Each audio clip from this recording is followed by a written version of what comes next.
بسم اللہ الرحمن الرحیم۔ السلام علیکم۔ سلسلہ قرآنی دعائیں، آج ہم خاتمہ بالخیر کی دعا پڑھیں گے۔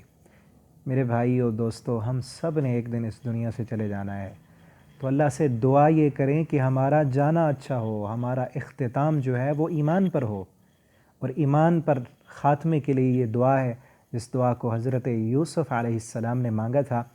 دعا کیا ہے؟ فاطر السماوات والارض انت ولی فی الدنیا والآخرہ توفنی مسلما والحقنی بالصالحین۔ اے آسمان و زمین کے پیدا کرنے والے، دنیا اور آخرت میں تو ہی میرا ولی ہے۔ مجھے اس حال میں دنیا سے اٹھا کہ میں مسلمان ہوں، اور مجھے نیک لوگوں کے ساتھ ملا دے۔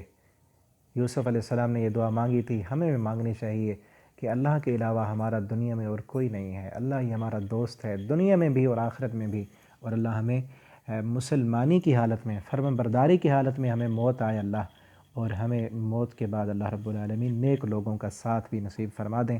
دعا یاد کیجئے، اور نمازوں میں، نماز کے بعد صبح شام اور چلتے پھرتے اس دعا کو پڑھتے رہا کرے۔ انشاءاللہ اللہ رب العالمین جو ہے وہ خاتمہ ایمان پر فرمائیں گے۔ اللہ سے دعا ہے اللہ رب العالمین میرا اور آپ سب جتنے بھی سننے والے میرے اسٹوڈنٹ ہیں، پڑھنے والے، اللہ رب العالمین ہم سب کا خاتمہ ایمان پر فرمائے۔ اللہ رب العالمین ہمیں مرتے وقت کلمہ نصیب فرما دیں، اور ہماری زندگی کی آخری نماز اللہ باجماعت پڑھنے کی توفیق دیں، اور اللہ ہمیں شہادت والی، ایمان والی موت عطا فرمائیں۔ والسلام علیکم ورحمۃ اللہ۔